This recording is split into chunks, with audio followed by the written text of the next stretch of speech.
नमस्कार दोस्तों, ocean network में आपका स्वागत है। मैं हूं ओमकार चौधरी। जब से 5 राज्यों में और केंद्र के अधीन चंडीगढ़ में मॉक ड्रिल हुआ है, यानी बीती शाम को, तब से पाकिस्तान में जबरदस्त हड़कंप देखने को मिल रहा है। उनकी समझ में नहीं आ रहा है कि ये मॉक ड्रिल हुआ क्यों है। हमारे यहाँ तो इसे रूटीन बताया जा रहा है और ये भी कहा जा रहा है कि आगे भी इस तरह के मॉक ड्रिल होते रहेंगे ताकि जो आम जनमानस है उसको प्रशिक्षित किया जा सके और किसी भी तरह के किसी भी तरफ से अगर कोई अटैक होता है तो फिर उससे निपटा जा सके और तैयार रहे मानसिक तौर पर, शारीरिक तौर पर, जिस जहां भी जो पोजीशन लेनी है उसके लिए। लेकिन पाकिस्तान इसको एक अलग तरीके से देख रहा है और उसका मानना है कि अ, मोदी पर कोई भरोसा किया नहीं जा सकता है। वो कब क्या कर दे। और इस बार तो वहां ऐसे-ऐसे बयान सुनने को मिल रहे हैं। मैं एक-एक करके वो सारे बयान आपको सुनवाऊंगा और मेरे साथ जो 2 खास मेहमान जुड़ रहे हैं, धीरेन्द्र पुंडीर जी और वीरेंद्र नाथ भट्ट साहब, फिर उनकी प्रतिक्रियाएं भी इस पर लेंगे कि वहां पर माहौल क्या चल रहा है। आप दोनों का बहुत स्वागत है। नमस्कार। वहां एक लाल टोपी के नाम से मशहूर हैं जैड हामिद, और ये कभी राइफल टांग करके भारत को धमकाता है, कभी कुछ ड्रामे करता है, कभी कुछ ड्रामे करता है। लेकिन 6 और 7 तारीख की रात को जो 9 आतंकी ठिकाने, जिसमें लश्कर, जैश और हिजबुल के हेडक्वार्टर भी उड़ाए गए, और फिर 9 और 10 तारीख की रात को जो एयरबेस और कुछ इनके जहां परमाणु अस्त्र शस्त्र रखे हैं वहां पर जो हिट किया गया या उसके आसपास जो हिट किया गया, उससे कितने आतंकित हैं, जरा आप भी सुनिए और दर्शक भी सुने, और इसके बाद फिर मैं धीरेन्द्र जी के पास आता हूं। सुन लेते हैं ये क्या कह रहे हैं। किसी भी वक्त दाखिल हो जाएगा और कौम को अच्छी तरह पता है कि आपस की खुराफात और बकवास बंद करके आप फौज का साथ दें। कौम देख चुकी है कि नरेंद्र मोदी किसी भी वक्त दाखिल हो जाएगा और कौम को अच्छी तरह पता है कि आपस की खुराफात और बकवास बंद करके आप फौज का साथ दें, वरना हम सारे मारे जाएंगे। अटैक करके हमारे पावर ग्रिड्स को या हमारे इंफ्रास्ट्रक्चर को डैमेज करने की कोशिश करेंगे। बॉम्बिंग हमारे शहरों में करेंगे, मिसाइल्स हमारे शहरों में भेजेंगे ताकि कंफ्यूजन और पैनिक ज्यादा फैले। अब की दफा वो मैसिव ड्रोन स्वार्म्स लेकर आ रहे हैं ताकि शहरों में हर जगह ड्रोन ही ड्रोन उड़ रहे हो। चाहे वो किसी शहर में किसी गली में गिर जाए, वो इतनी कैजुअलिटीज होंगी कि हमारी जो सिविल डिफेंस या हमारी मेडिकल सर्विसेज है वो ओवरवेलम हो जाएगी। कौम देख चुकी है कि नरेंद्र मोदी किसी भी वक्त दाखिल हो जाएगा और कौम को अच्छी तरह पता है कि आपस की खुराफात और बकवास बंद करके, यानी इतने ये मैं इनका चेहरा भी दिखा देता हूँ। ये लाल टोपी के नाम से मशहूर है, जैड हामिद इसका नाम है, और ये काफी बकवास करता है। और ये भारत के बारे में, खास तौर से जब से नरेंद्र मोदी प्रधानमंत्री बने हैं तब से ये काफी बकवास करते हुए देखे गए हैं। एक इनके जनरल हैं और उस जनरल ने क्या कहा है वो भी जरा सुन लेते हैं। Post Pahalgam, the threshold of an escalatory war has come dangerously low, implying greater risk on both sides, just not in the disputed territory, but all of India and all of Pakistan. This is extremely detrimental to investments, trading, and development needs of 1.5 billion people of both countries. Secondly, in future, given the Indian policies and policies extremist mindset, absence of a crisis management mechanism may not give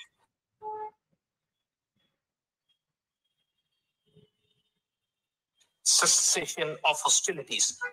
They will be probably too late to avert damage and destruction. ये दोनों audio मैंने video नहीं सुनवाई क्योंकि copyright का सवाल हो जाता है, लेकिन इनका भी चेहरा मैं दर्शकों को दिखा देता हूँ। ये जनरल हैं, एक कार्यक्रम में बोल रहे हैं। ये दोनों आवाजें क्या शो करती हैं धीरेन्द्र जी? जबरदस्त हड़कंप है वहां पर। दरअसल ये जिसको आपने पहले दिखाया वो लाल टोपी करके बहुत फेमस हो गया है, पाकिस्तान में भी है।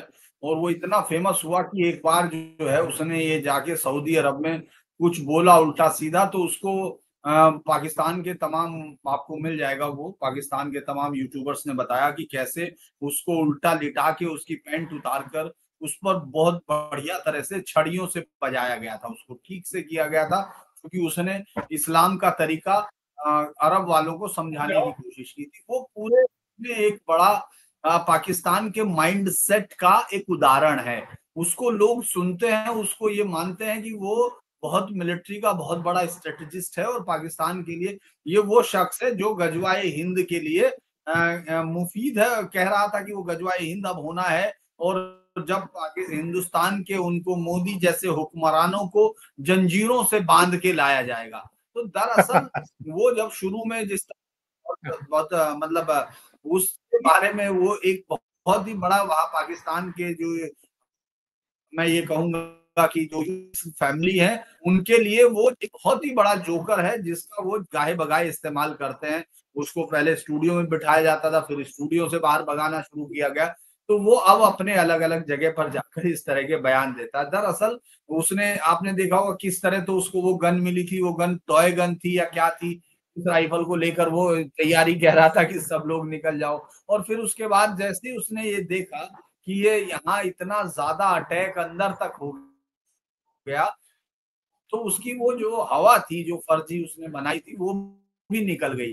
मतलब आपको इतना तो इंतजार करना चाहिए था कि भारतीय फौजें अभी अंदर नहीं पहुंच रही हैं, फिजिकली अंदर नहीं पहुंच रही हैं, लेकिन उसका डर, दरअसल इस तरह के लोग जिनको बहुत वो कहा जाता है कि ये बोलते उस तरह से हैं कि इनकी पेंटे गीली हो जाती हैं, अगर कोई जरा सा भी जिसको ये धमकी दे रहा है वो सामने खड़ा दिख जाए, तो पूरी तरह जिस जनता का बयान, वो बयान बहुत ही ज्यादा चर्चित हो रहा है, और जो टांगे कांप गई थी उससे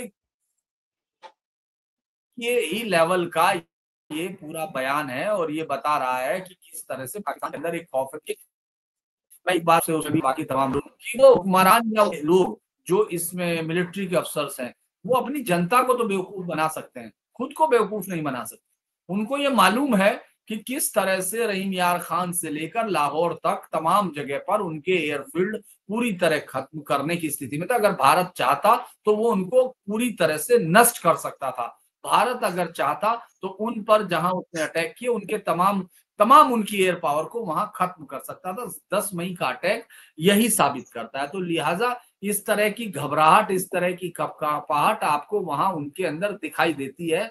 जो 5 स्टार जनरल बनाने की कोशिश थी वो अपनी जनता के को एक तरह से भ्रम के उसमें डालने की। आप देख रहे हैं कि पाकिस्तान अब पानी को लेकर बहुत ज्यादा सेंसिटिव, अभी मैं उनकी तरह नहीं कह रहा हूं कि पानी रुक गया है और तमाम चीजें जो बहुत सारी खबरें आ रही हैं, क्योंकि अभी बहुत बड़ा इंफ्रास्ट्रक्चर चाहिए। अभी हमने सिर्फ डिसिल्टिंग की है।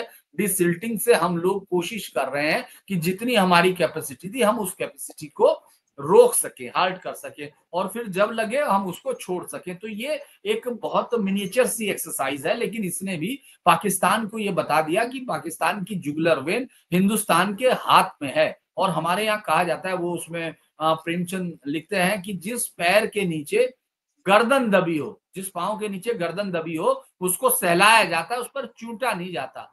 लेकिन मुझे लगता है पाकिस्तान ने अपनी बेवकूफियों में ये हालत कर दी, और इस तरह की ये जो घबराहट है ये आपको तमाम जगह दिख रही है। भले ही वहां की जनता मस्त होके नाच रही हो, तो ये वही जनता है जो 16 दिसंबर 1971 को भी 11 बजे तक भंगड़े डाले हुए थी, क्योंकि पाकिस्तान की सेना दिल्ली का लाल किला वो और आगरा का ताजमहल उसको बस देने वाली थी। तो ये उसी तरह के लोग हैं जो आगरा के लाल ताजमहल और लाल किले के लिए, दिल्ली के लिए पाकिस्तान लाहौर में टिकट बांट रहे हैं कि अब ये टिकट आपको यहीं से खरीदना पड़ेगा वहां जाने के लिए, इससे ज्यादा कुछ नहीं हो। बिल्कुल सही बात है। वीरेन जी, एक और आवाज सुनाता हूँ।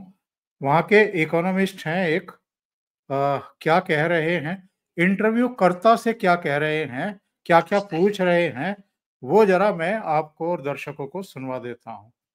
वो भारत की जो इकोनॉमी है उसको, इंडियन फौज के बजट के बराबर हो जाए, उसका मुकाबला करने की कोशिश की जाए, तो उसमें पाकिस्तान तबाह हो जाएगा।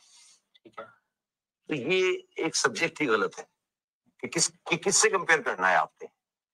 आपके फौज के बजट का बेस क्या होगा ये बताइए ना। क्या आपका प्रेमाइज क्या है? इंडिया से लड़ना है?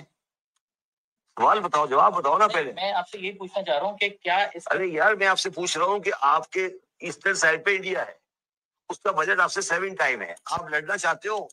लड़ना तो कोई भी नहीं चाहता सर। तो फिर तो अगर नहीं लड़ना नहीं चाहते, चलो बराबरी करना चाहते हो? ख्वाहिश तो है। तो फिर बराबरी करने के पैसे हैं? नहीं है ना। तो ये जो मैंने शुरू में बात की थी, ये प्रिवाइज बात से निकाल दो कि आप इंडिया से लड़ सकते हो। ये मान लो कि नहीं लड़ सकते। हाँ, अगर वो हमारे ऊपर हमला करेंगे तो हम बम चला देंगे, ये इस डिटरेंस है हमारे पास। मगर ये हम अगर कहते हैं कि हम उतने ही टैंक लेंगे, हम उतनी आबदोजे लेंगे, हम उतनी जहाज लेंगे जो इंडिया ले रहा है, तो हम बेवकूफ है ना। हम क्यों ये बात करते हैं? Please try to understand. ये क्यों करी जा रही है? पाकिस्तान में ये बात क्यों की जाती है? क्या लोगों को भूखा मारेंगे आप इस बात के ऊपर कि आपकी आखिरी जंग कब हुई थी? 71 में। 71 कारगिल वॉर भी कहते हैं। कारगिल में क्या वॉर है यार? 43 में हुई, 73 में हुई, 71 में हुई थी ना। आप 40 साल से फौज समझते हैं। पाकिस्तानी फौज का वो कह रहा है कि 7 गुना तो बजट है, और तुम अगर मिलिट्री का बजट बढ़ाओगे तो पाकिस्तान को भूखा मारोगे क्या? बाकी पब्लिक का गला घोट दोगे क्या? लड़ पाओगे क्या भारत से? जी वीरेन जी।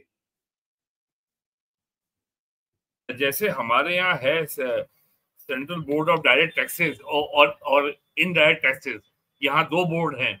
वहां पे एक ही है फेडरल बोर्ड ऑफ रेवेन्यू, ये उसका चेयरमैन रहा है। तो ये पाकिस्तान की इकोनॉमी की जो है ये नस नस जानता है, और ये हमेशा खरी खरी बात करता है। इसके लिए वहां इसकी आलोचना भी होती है कि यार तुम इतना ज्यादा मत बोला करो। तो ये जो है उसने आईना दिखा दिया कि भाई तुम्हारी और आज ही जो है आरपी गोयनका ने एक ट्वीट किया है कि जो अडानी का जो टोटल जो मार्केट कैपिटलाइजेशन है वो पाकिस्तान के जीडीपी से ज्यादा है। पाकिस्तान में कुल 3 पोर्ट हैं, अकेले अडानी के पास 15 पोर्ट हैं इंडिया और देश के बाहर मिला करके। तो तो अब आप समझ लीजिए कि उनकी स्थिति क्या है लड़ने की।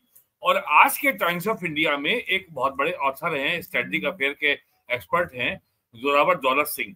उन्होंने लिखा है कि ये जो हुआ है मामला अभी ऑपरेशन सिंदूर का, इसने अमेरिका और चाइना को एक मंच पे ला दिया है। और उनका ये कहना है कि हमें पाकिस्तान को बचाना है और इंडिया को साउथ एशिया की अकेली रीजनल पावर नहीं बनने देना है कि जो यहाँ को डिक्टेट करे। तो और जो 2019 में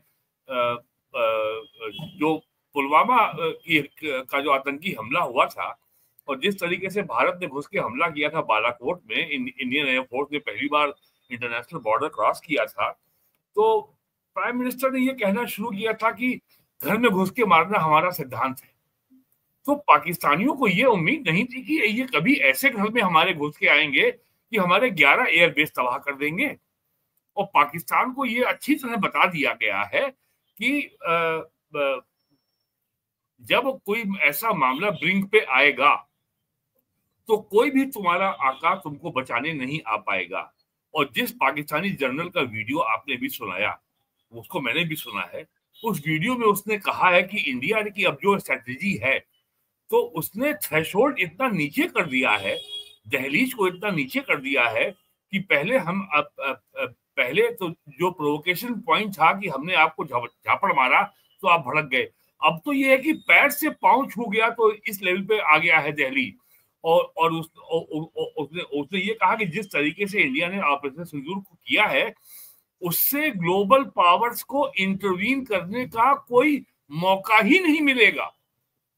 तो वो ये कहने, तो इसका मतलब वो ये संदेश दे रहा है कि अब हम कुछ भी कर ले, चाइना अमेरिका हमको बचाने आए, इसके पहले भारतीय वायुसेना, भारतीय नेवी हमारा काम तमाम कर देगी। और एक बहुत कुछ हो चुका होगा तब तक। एक बात मैं और बता दूं, यहाँ पे पाकिस्तान में इस बात को लेकर के बहुत दहशत है। जिस तरीके से रक्षा मंत्री राजनाथ सिंह ने एयरक्राफ्ट कैरियर INS विक्रांत के ऊपर खड़े होकर के पाकिस्तान को चेतावनी दी, और ये कहा कि भाई नेवी को मौका नहीं मिल पाया इस बार, तो अगली बार तो नेवी को मौका मिलेगा। तो एक देश का रक्षा मंत्री जिसका इकोनॉमी $4 ट्रिलियन है, जिसका रक्षा बजट $90 बिलियन हो गया है, पाकिस्तान का 8 बिलियन है, उसका रक्षा मंत्री अगर INS विक्रांत जिसपे फाइटर जेट खड़े हों और फाइटर जेट पे जो है घातक ब्रह्मोस मिसाइल उस पर से लैस खड़े हों, आप समझ लीजिए कि पाकिस्तान के जनरल को संदेश मिल गया ना। तो भारत, और ये केवल भारत पाकिस्तान के लोगों को समझ में आ गया, भारत के लोग, भारत में कुछ लोग इतने ज्यादा अति उत्साही लोग हैं, या मैं कहूंगा इमोशनली वो इतने ओवरलोडेड हैं कि 10 तारीख को उन्होंने ट्वीट करके विदेश सचिव विक्रम मिश्री को गाली देना शुरू कर दिया। अरे भाई, जरा रणनीति को, युद्ध नीति ये आम आदमी का विषय नहीं है, आपको जानकारी नहीं है। जितनी इंफॉर्मेशन भारत के रक्षा मंत्री के, भारत के प्रधानमंत्री के टेबल पर है, आपके पास उसका जो है 0.001% नहीं है। तो जरा इस मामले पे ज्यादा भावुक ना बने। आपका राष्ट्र के प्रति निष्ठा, आपका समर्पण, आपका कमिटमेंट का सम्मान है, लेकिन भारत की सेना, भारत के प्रधानमंत्री, भारत के सिक्योरिटी लीडरशिप जानती है उसे कब क्या निर्णय करना है, क्या राष्ट्र के हित में सबसे बेहतर हो सकता है। तो कृपया करके उसको काम करने दें अपना। और पाकिस्तान के ऊपर भारत ने जो तलवार लटका रखी है, जिसको बोलते हैं डेमोक्लिस स्वॉर्ड, जो लटकी हुई है, ये पाकिस्तान का इलाज करने के लिए काफी है। एक बार जरा धीरेन जी को जोड़ लेते हैं, उनको जाना भी होता है। धीरेन जी, आप अगर देखें, जी आप अगर देखें तो इधर जब ये पहलगाम हुआ था तो ममता बनर्जी चुप थी, उन्होंने कुछ बोला ही नहीं।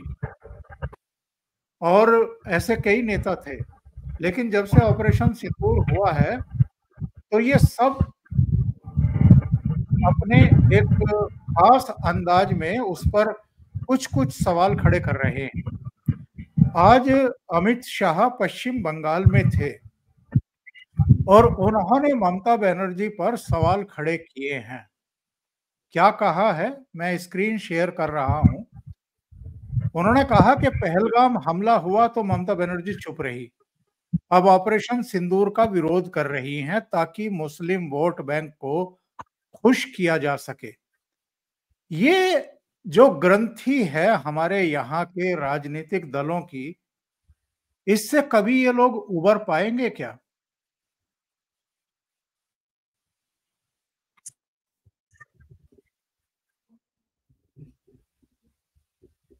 कि जब तक उनको एक मुश्त वोट मिलता रहेगा और बहुत सारी चीजें हम लोग नहीं देखेंगे उस तरह से होते हुए कि एक पूरा बदले में उनको नुकसान हो रहा है। अगर पॉलिटिकली नुकसान होगा तो वो बदल सकते हैं, लेकिन चूंकि पॉलिटिकली नुकसान उनको हो नहीं रहा है और बंगाल को उन्होंने इतने अवैध किले में तब्दील कर दिया, उनके पास 27 से 31% एक वोट बैंक है जो इस तरह की है। ये जो ममता बनर्जी जिस तरह से वहां इस पूरे उस समय इसलिए रहे, आपने देखा होगा जो रीजनल पार्टीज थी, जो क्षेत्रीय दल थे, उन्होंने शुरुआत में कुछ नहीं कहा था क्योंकि वो इसको देखते थे, इसको समझते हैं। मैं फिर भी मानता हूं कि उनकी नब्ज बामुकाबले कांग्रेस पार्टियों के ज्यादा अपने मतदाताओं के करीब है। लेकिन जैसे जैसे बंगाल चुनाव चढ़ने लगा, आप देखेंगे ममता बनर्जी अपने उसी पुराने रूप में लौट आएंगी और वो पूरी तरह से इस मामले को वो हो सकता है कि कल को अब सबूत मांगने पे उतर आए। वो ये भी हो सकता है कि धीरे धीरे आरोप लगाएं, क्योंकि अभी अभिषेक बनर्जी बाहर राष्ट्र का पक्ष रख रहे हैं। उन्होंने काफी उसके साथ जो है दमदारी जिस तरह सभी लोग दिखा रहे हैं, क्योंकि बाहर वो एक भारतीय के तौर पर है। लेकिन जैसे ही वो वापस लौटेंगे, हमको कुछ और इसमें नए समीकरण जोड़ेंगे, कुछ नई चीजें देखने को मिलेंगी। तो मुझे लगता है कि ममता बनर्जी अपने वोट बैंक को खुश करने के लिए अभी इससे आगे जाएंगी, क्योंकि उनकी सत्ता का आधार वही है और लोकसभा में ये बात स्टेब्लिश हो चुकी है। आज मैं अमित शाह के उन हमलों को देख रहा था, लेकिन वो रेटोरिक ज्यादा लग रहे हैं, क्योंकि बंगाल में उनको कुछ और सोचना होगा। बंगाल में उनको नॉर्थ बंगाल के उस गढ़ को जिसने उनको पिछली बार ठोक के वोट दिया था, लेकिन लोकसभा में उसका उलट दिखा था। मुझे लगता है कि कुछ और होगा और ममता बनर्जी इस प्रवृत्ति को जानती हैं कि किस तरह से आतंक को वोट में बदलना है, तो वो उसका इस्तेमाल कर रही हैं और धीरे धीरे हम देखेंगे इसमें और ज्यादा मुझे लगता है कि तेजी आएगी। जी सर, बहुत बहुत धन्यवाद धीरेन्द्र जी आपका। धीरेन्द्र पुंडीर ऑफिशियल चैनल है उनका, और आप लोग वहां जाकर के उसे सब्सक्राइब भी करें और देखें भी। बहुत बहुत धन्यवाद आपका जुड़ने के लिए। वीरेंद्र जी के साथ हमारी चर्चा जारी रहेगी। जी वीरेंद्र जी, ये ममता बनर्जी के लिए या कुछ दूसरे पॉलिटिकल पार्टी के नेताओं के लिए पार्टी हित सर्वोपरि है, देश हित सर्वोपरि नहीं है क्या? देखिए, प्राइम मिनिस्टर मोदी ने डे वन से लगातार ये कहा है कि भारतीय जनता पार्टी के लिए राष्ट्र हित पहले है, दल हित बाद में है। और उन्होंने ये भी कहा है, साफ साफ शब्दों में कहा है कि कांग्रेस के लिए और क्षेत्रीय दलों के लिए परिवार हित पहले है, राष्ट्र हित बाद में है।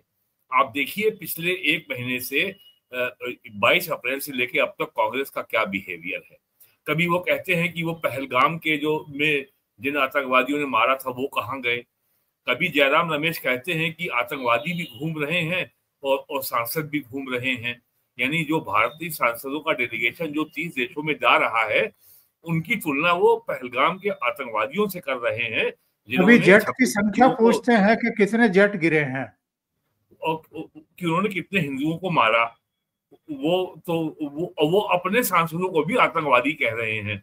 उसमें शशि थरूर भी हैं, उसमें भूतपूर्व केंद्रीय मंत्री सलमान खुर्शीद भी हैं, उसमें भूतपूर्व केंद्रीय मंत्री आनंद शर्मा भी हैं, और उसमें चंडीगढ़ के एमपी कांग्रेस के मनीष तिवारी भी हैं।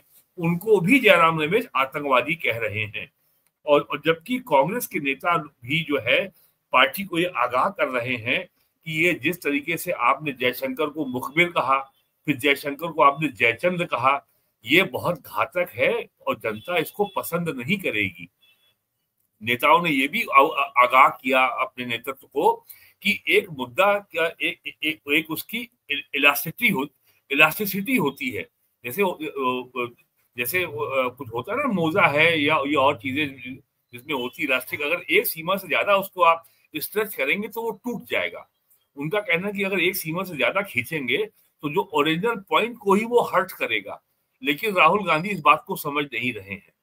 और कांग्रेस की सबसे बड़ी समस्या ये है कि 1969 में कांग्रेस को तोड़ करके और उसके जो इंस्टीट्यूशनल मैकेनिज्म को खत्म करके इंदिरा गांधी ने कांग्रेस को एक परिवार की जो दासी बनाने का जो काम शुरू किया था आज से करीब 55 साल पहले, उसके दुष्परिणाम आज सामने आ रहे हैं। आप देखिए बीजेपी में कोई भी काम होता है संगठन का या सरकार का, तो उसमें सबकी स्पष्ट जिम्मेदारियां निर्धारित हैं। अगर बीजेपी ने ये घोषणा की कि 13 मई से 23 मई के बीच में सिंदूर वो हम तिरंगा यात्रा निकालेंगे पूरे देश में, तो ये बीजेपी की लीडरशिप में पूरे प्रदेश से इसका फीडबैक लिया गया, फिर उसकी स्ट्रेटजी बनी, फिर एक राष्ट्रीय महामंत्री ने उसको अनाउंस किया, फिर पूरे देश में हर राज्य में हर जिले में पार्टी इकाई उस प्रोग्राम को सफल करने में जुड़ गई। एक वहां मैकेनिज्म है। कांग्रेस में कहने को तो एक निर्वाचित राष्ट्रीय अध्यक्ष है, लेकिन पूरी पार्टी राहुल गांधी की ओर देखती है कि भाई राहुल गांधी क्या सोच रहे हैं, राहुल गांधी क्या चाहते हैं, राहुल गांधी क्या कह रहे हैं। तो जिस पार्टी का जो जैसे एक जिले में एक डिस्ट्रिक्ट मजिस्ट्रेट होता है, तो उसको ये मालूम है कि किस जिले में किस क्षेत्र में कौन सी क्या घटना होगी, तो मेरा रिस्पांस क्या होना चाहिए। वो इसके लिए लखनऊ में बैठे मुख्यमंत्री की ओर नहीं ताकता है। ये उसका एक होता है रिफ्लेक्स एक्शन कि ये कार्रवाई ये हुआ तो ये हमें करना है। तो ये अगर संस्थागत सिस्टम अगर स्ट्रांग होता है तो पार्टी का सिस्टम अपने आप काम करता है। अगर नहीं होता है तो फिर आप देखते हैं कि जो एक परिवार का आदमी है वही समाजवादी पार्टी में है, वही तृणमूल कांग्रेस में है, वही कांग्रेस में है, वही डीएमके में है। बीजेपी में ऐसा नहीं है। वहां पार्टी एक व्यक्ति पे निर्भर नहीं है, पूरी एक उनकी सेंट्रलाइज एक उनकी सेंट्रल लीडरशिप है, एक पार्लियामेंट्री बोर्ड है, एक राष्ट्रीय कार्यकारिणी है, एग्जीक्यूटिव कमेटी है, एक हायरार्की है, उसके आधार पर फैसले होते हैं। तो कांग्रेस की ये कमजोरी अब सामने आ रही है। जो उनके कार्यकर्ता और जो उनके जो टीवी चैनलों पे जो उनके पैनलिस्ट आते हैं, आप देखिए वो कितनी भद्दी भाषा का प्रयोग करते हैं। सही। और अगर ये खबर आई कि इंडियन इकोनॉमी वर्ल्ड की 4th लार्जेस्ट इकोनॉमी हो गई है, तो कह रहे हैं कि ये डाटा फर्जी है। पर कैपिटा इनकम क्या है? अरे भाई, ब्रिटेन की आबादी 6 करोड़ है, हमारी आबादी 140 करोड़ है। तो वहां पे पर कैपिटा इनकम $35,000 होगी पर कैपिटा इनकम, हमारे यहाँ 2,500 ही होगी। हमारे यहाँ भी अगर आबादी 6 करोड़ होती तो हमारे यहाँ भी पर कैपिटा इनकम होती $40,000 पर कैपिटा इनकम होती पर ईयर। तो ये इतने एब्सर्ड, इतने बेतुके तर्क लाते हैं कि कहीं नरेंद्र मोदी के पीछे जनमत एक बार फिर से ना इकट्ठा हो जाए, इसको रोको। ये उनकी चुनौती है, ये उनकी चिंता है। बिल्कुल। एक जो यहां पर चर्चा चल रही है आजकल के पाकिस्तान अगली गलती कब करेगा। हमारे सेना के भी जो पूर्व अफसर हैं उनका कहना है कि पक्का करेगा, और पाकिस्तान सरकार अपनी तरफ से इनिशिएट ना करे, सेना भी डरी हुई है। अभी उसको जितना नुकसान उठाना पड़ा है उसकी भरपाई में ही 2 से 3 साल लग जाएंगे। सेना भी ना करे तो वहां के जो आतंकवादी हैं वो कर देंगे इस काम को। अभी मैं एक रिपोर्टर की रिपोर्ट देख रहा था। ये बहावलपुर की वो मस्जिद है, मदरसा है जिस पर अटैक हुआ है, और वहां पर रिपोर्टर जो आसपास खड़े हुए लोग थे उनसे चर्चा कर रहे थे। अब देखिए उनमें से एक का क्या कहना था। गलत बात है, आप कुछ कहना चाहते हैं भाईजान?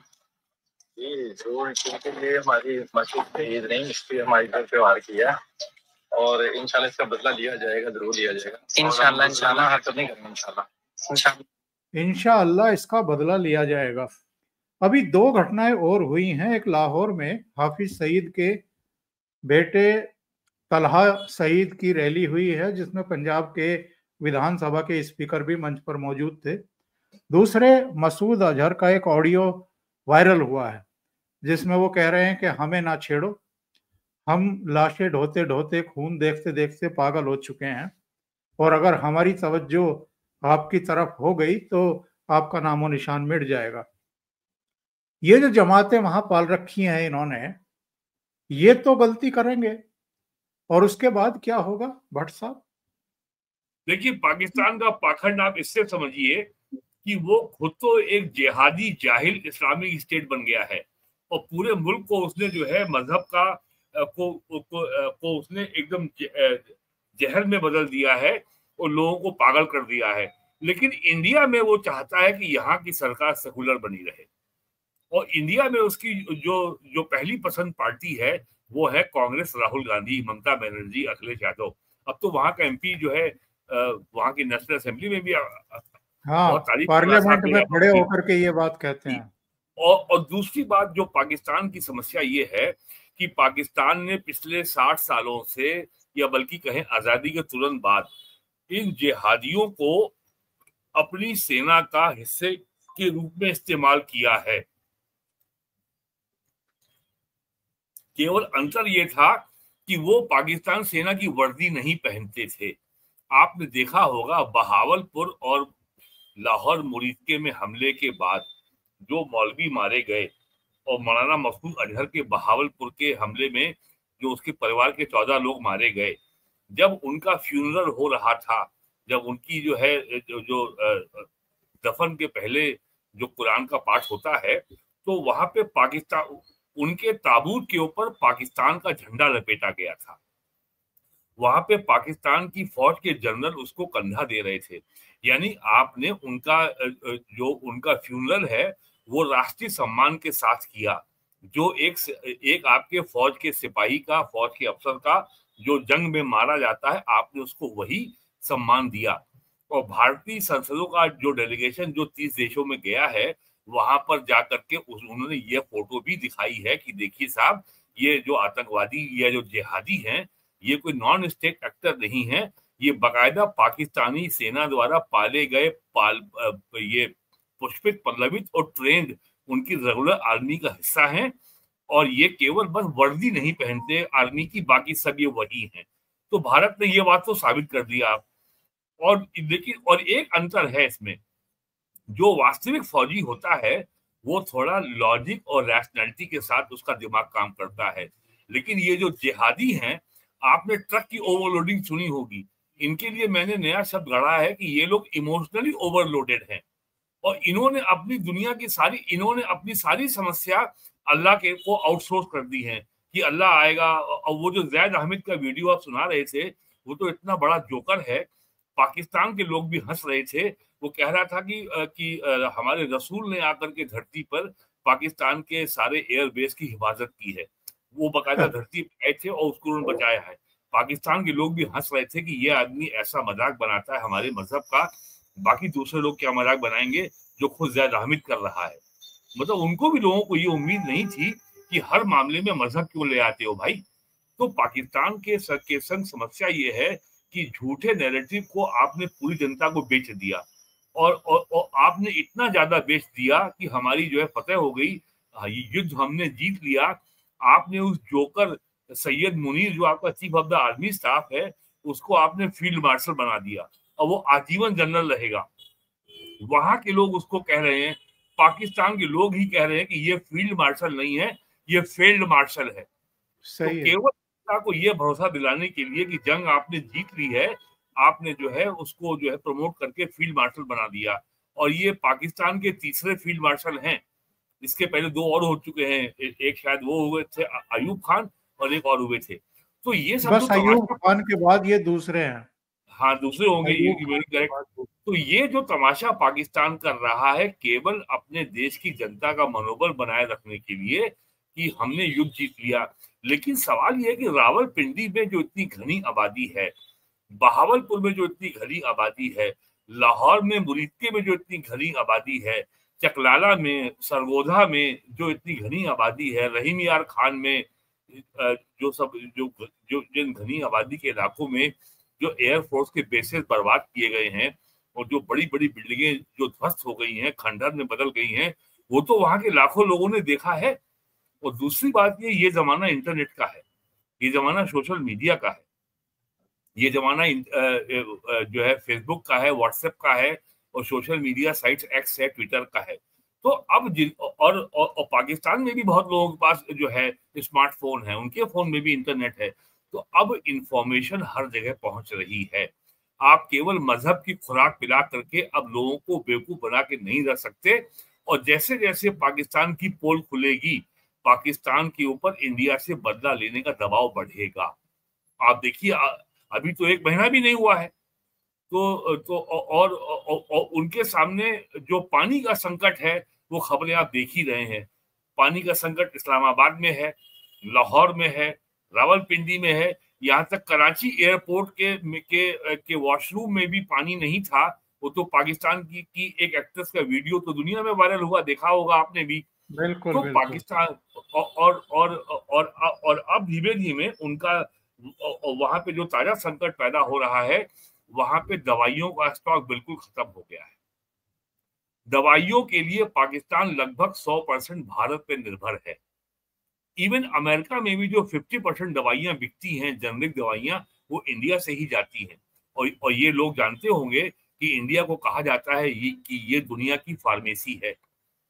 तो पाकिस्तान में दवाइयों का संकट है, पाकिस्तान में पानी का संकट है, पाकिस्तान में महंगाई का संकट है, पाकिस्तान में सेना के ऊपर जनता का जो भरोसा है वो कम हो रहा है, ये भी एक संकट है। तो ये सारे संकट मिल करके किसी ना किसी एक नए संकट को जन्म अवश्य देंगे। और उस संकट का नाम है कि पाकिस्तान भारत पे कोई ना कोई आतंकी कार्रवाई करने की हिमाकत अवश्य करेगा। और एक बात जो लोगों को ध्यान में देने की आवश्यकता है, भारत ने ऑपरेशन सिंदूर के जरिए पाकिस्तान का दर्जा एक नॉन स्टेट आतंकवादी देश का बना दिया है और उसको हमास के लेवल पे ला खड़ा किया है। और ये कहा है कि अगर अब कोई आतंकवादी हरकत हुई, it will be an act of war. अगर इजराइल पे हमास एक रॉकेट फायर करता है तो इजराइल से फिर 100 मिसाइलें छूटती हैं। इंडिया ने वही कर दिया है अब कि तुम हमास से ऊपर नहीं हो। तो पाकिस्तान के लोग अच्छा, जो उनको जो है मजहब का जो घुट्टी पिलाई गई है, वो कहा गया ये सभी तो हिंदू बनिए हैं, हम तो मुसलमान हैं, हमारे पास तो अल्लाह है, रसूल है, हिंदुओं के पास क्या है? तो और हम इनको जो है मच्छर की तरह मसल देंगे। तो ये जो उनके अंदर जो एक डिल्यूजन है, एक जो भ्रम की दुनिया में जो जी रहे हैं, लेकिन पाकिस्तान की आर्मी को कोई डिल्यूजन नहीं है।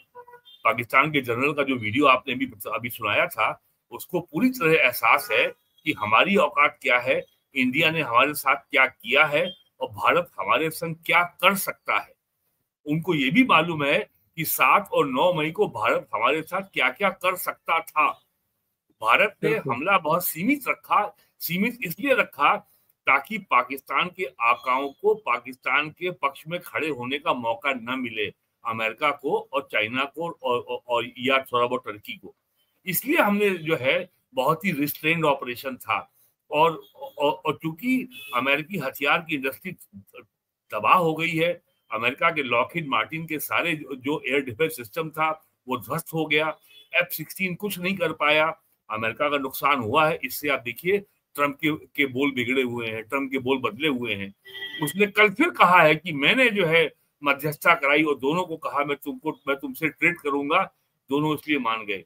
अरे पाकिस्तान वो भूखा नंगा वो क्या ट्रेड करेगा भाई? उसके पास है क्या एक्सपोर्ट करने को? और इंपोर्ट करने के लिए उसके पास डॉलर नहीं है, उससे क्या ट्रेड करेंगे आप? उसको ट्रेड करना होगा तो वो इंडिया से दवाई खरीदेगा पहले। बहुत बहुत धन्यवाद वीरेन जी जुड़ने के लिए, और धीरेन्द्र पुंडीर जी का भी। आप दोनों ने कई मुद्दों पर बहुत महत्वपूर्ण मीमांसा की, समीक्षा की और उनको अंडरलाइन करते हुए दर्शकों को समझाया। Thank you so much. नमस्कार।